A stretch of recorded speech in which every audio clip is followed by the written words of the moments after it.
ஐயோ உங்களுக்கு புரியலனா? அவன் சொன்னா கண்டிப்பா நடக்கும்னா. So Sri Lanka also on the other end toss win பண்ணாங்கன்னா they got to bat first like what they did the last game. Meanwhile, but I had other ideas. Toss win பண்ணி we got to bowl first அப்படின்னாரு. A few hours later.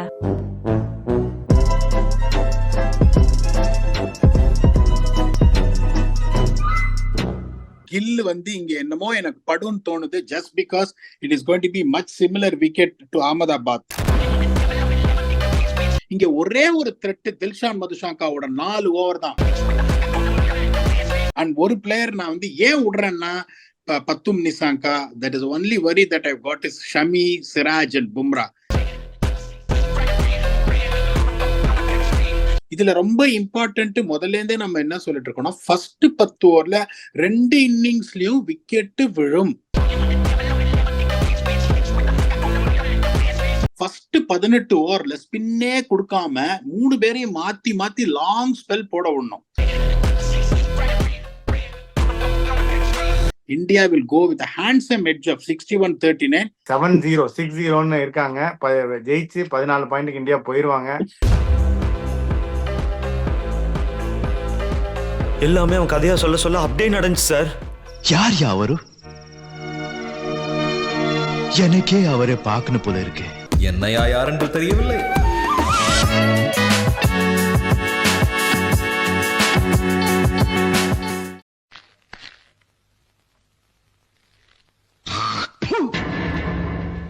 தோத்துக்கிட்டே இருக்கீடா.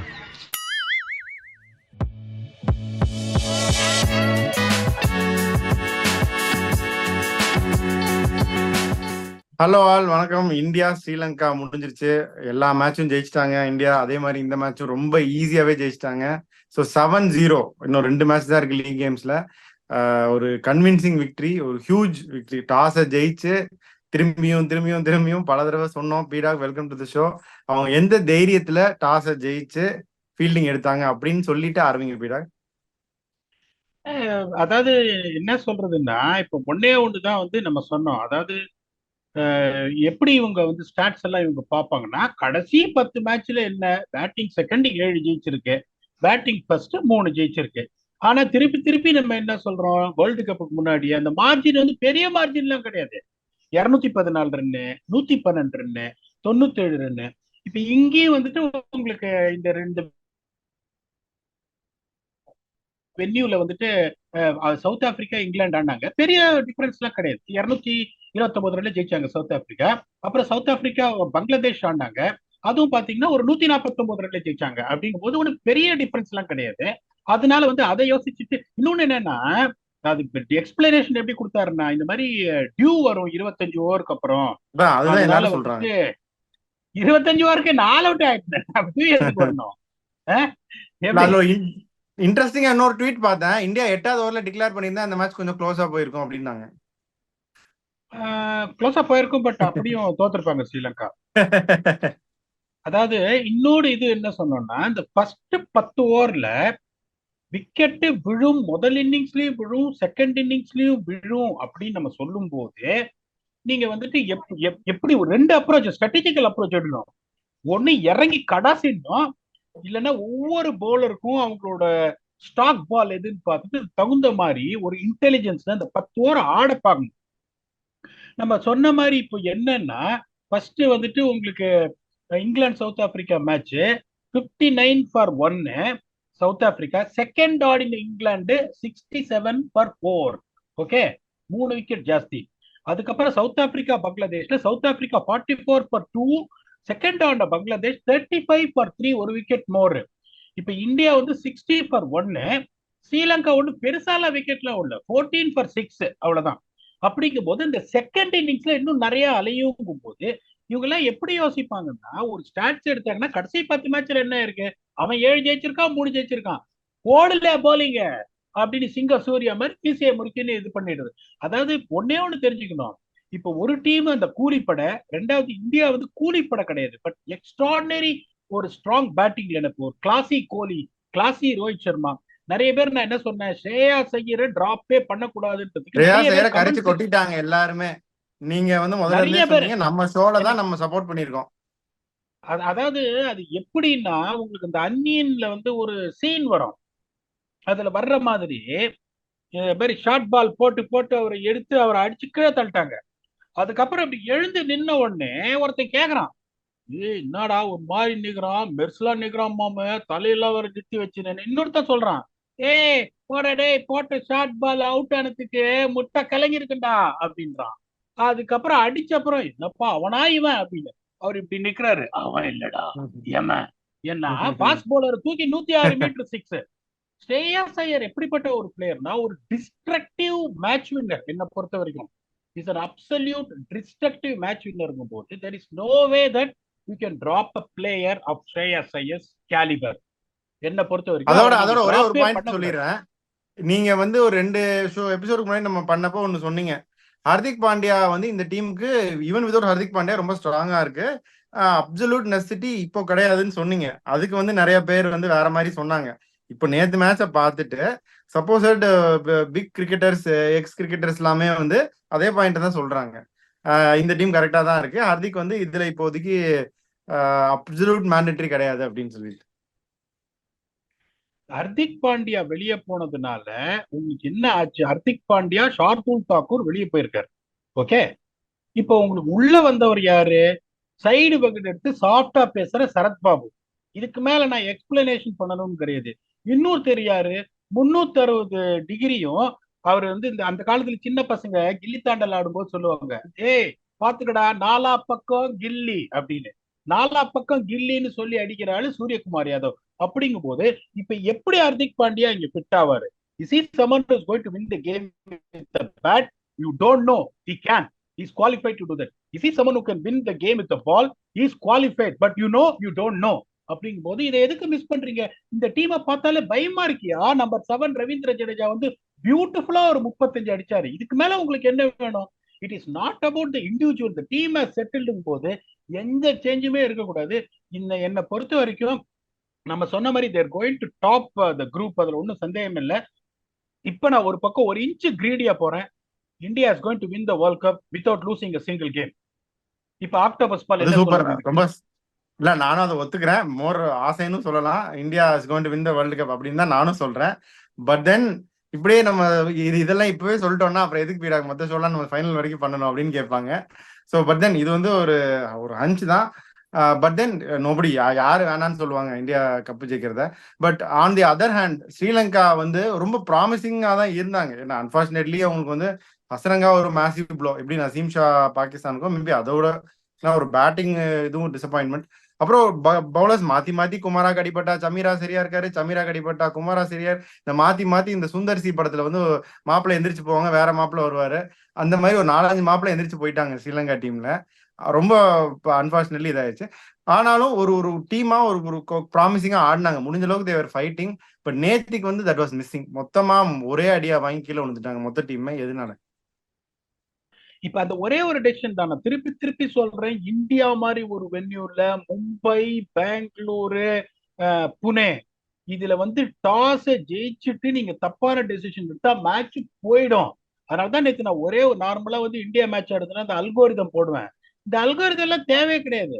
எனக்கு என்னன்னா ஒன்னே என்னோட analysis தப்பாச்சு. ஏன்னா நான் என்ன எதிர்பார்த்தேன், ஒரு 200 ரன்ல தோப்பாங்கன்னு நினைச்சேன். சோ வந்து என்னோட அனாலிசிஸ் தப்பு. 300ல தோத்துட்டாங்க. 200 ரன்ல தோப்பாங்கன்னு எனக்கு தெரியும். நான் பிளைட்ல இருந்தேன்றதுனால எனக்கு சிக்னல் அவ்வளவு இதுவா இல்லை. நான் இல்ல அங்கேயே போட்டிருப்பேன் லஞ்ச் டைம்ல இந்த மாதிரி 200 ரன்ல தோக்க போறாங்கன்னு. 200 ரன் இல்ல, நீ எல்லாம் ஒரு அனலிஸ்டா, 300ல தோக்கணும் இல்ல அப்படின்னு 300ல தோத்துட்டாங்க. அப்படிங்கும் போது திருப்பி திருப்பி அதான் சொல்றது, பிச்சு கண்டிஷன்ஸ். இப்ப நீங்க இன்னொரு கேள்வி கேட்டீங்க, இந்தியாவோட டெம்ப்ளேட்டை எடுத்துட்டு இந்த மாதிரி கோலி இந்த மாதிரி இருக்கான்னு ஒரு கேள்வி கேட்ட. கோலி எத்தனை செஞ்சுரி அடிச்சிருக்காங்க, எல்லாம் சேர்த்து எத்தனை செஞ்சுரி அடிச்சிருக்காங்க. சோ நான் என்ன சொல்லணும்னா, don't compare your self with team like India ஆன கூலிப்படை when you are playing போது அவனுக்கு பிடிக்காதது என்ன, இல்லைன்னா என்னோட ஸ்ட்ரென்த்ஸை மேக்சிமைஸ் பண்ணி நான் என்ன பண்ணா ரிசல்ட் கொண்டு வர முடியும். இப்ப நிறைய பேர் நான் சொன்ன உடனே ட்வீட்டுக்கு ரிப்ளை பண்ணாங்க, yes Sri Lanka has taken the right decision, they have some chance if they chase அப்படின்னு. பேட்டிங் எடுத்து ஏஷியா கப்ல 50 ஆல் அவுட், இப்ப போலிங் எடுத்து 50 ஆல் அவுட் ஆயிடுறோம். இப்ப என்ன சொல்ல முடியும்? யாருமே ஒண்ணும் சொல்ல முடியாது இல்ல, எந்த பாரபட்சமும் இல்லாம அங்க 50 ஆல் அவுட், இங்க 55 ஆல் அவுட். சோ நீங்க எப்படி யோசிக்கணும்? இப்படி எல்லாம் யோசிக்கிறீங்க? இந்த இந்தியன் டீமை நீங்க வந்து இந்த போலிங்கை வச்சு நீங்க கண்டெயின் பண்றீங்க.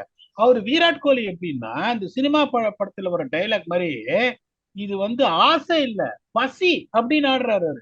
அந்த பசி தெரியுது அவர் ஆடும்போது. அவர் எப்படி அவுட் பண்ண போறாங்க இனிமே எல்லாருமே எனக்கு எதுவுமே தெரியல. அந்த மாதிரி ஆடுறாரு. he got himself out with a slower ball driving early அப்படிங்கும் போது இந்த டீம் எல்லாம் நீங்க வந்துட்டு டாஸ் விக்கெட் அட்வான்டேஜ் நீங்க எடுக்காம இது பண்ணி. இன்னொன்னு சொல்றேன், இந்தியா வந்து நேத்து போட்ட போலிங் என்னோட கிரிக்கெட் எக்ஸ்பீரியன்ஸ்ல ஒரு டாப் 5 பர்ஃபார்மன்ஸ்ல ஒன்னா இருக்கும். ஏன்னா இட் இஸ் லிட்டரலி அன்பிளேயபிள். இந்த மும்பைல தான் செமிஃபைனல் ஆட போறாங்க. இந்த மாதிரி ஃபாஸ்ட் பாலர்ஸ் செகண்ட் இன்னிங்ஸ்ல போட்டாங்கன்னா அவன் எந்த டீம் வந்தாலும் சரி ஒரு ரணகலம் இருக்கும். இப்ப இவங்க 55 அடிச்சாங்க, 140 அடிப்பாங்க எந்த டீம் இருந்தாலும். ஆமா, அதான் அதே இது ஒரு ரிட்டையர்டு டெஸ்ட் கிரிக்கெட்டர் ஹசன் ராஜான்னு நினைக்கிறேன். பாத்தீங்களா அத? இந்தியாவுக்கு மட்டும் ஐசிசி வேற செட் ஆஃப் பால் கொடுக்குறாங்களாம், அதனாலதான் இவ்வளவு ஸ்விங் அண்ட் சீம் ஆகுதான் அப்படின்னு பேட்டி கொடுத்திருக்காரு. அதுக்கு ரிப்ளை என்னன்னா, இப்ப நான் சொல்றேன் இந்தியன் பிளேயர்ஸுக்கு பால்ஸ் இருக்கு. நிறைய பேர் சொல்லுவாங்க காட் பால்ஸ் அப்படின்னு. ஓகே, அவர் சொல்ற பால் இல்லைன்னு தெரியல, but Indian players of got balls. அது அவங்க என்னன்னு காட்டுறாங்க. நீங்க வந்துட்டு ஒரு கார்க்கு பால கொடுத்தாலும் சரி, ஜஸ்பிரீத் பும்ரா விட்டு நோண்டுவாரு, ஷமி விட்டு நோண்டுவாரு. நேற்று ஷமியோட சீம் போஸ்டர் எனக்கு பாவமா இருந்தது. Honestly speaking, Angelo Mathews did his very best. ஏங்க ரெண்டு பக்கமும் இந்த மாதிரி உங்களுக்கு பாயலேற மாதிரி பால் அழைச்சுன்னா என்ன பண்ண முடியும்? ஒண்ணுமே பண்ண முடியாது. So they decked a big grave on themselves by winning the toss and bowling first. அவங்க பேட்டிங் 55 அவுட் ஆனதை நான் வந்து இப்படி எப்படிலாம் சொல்லவே மாட்டேன்.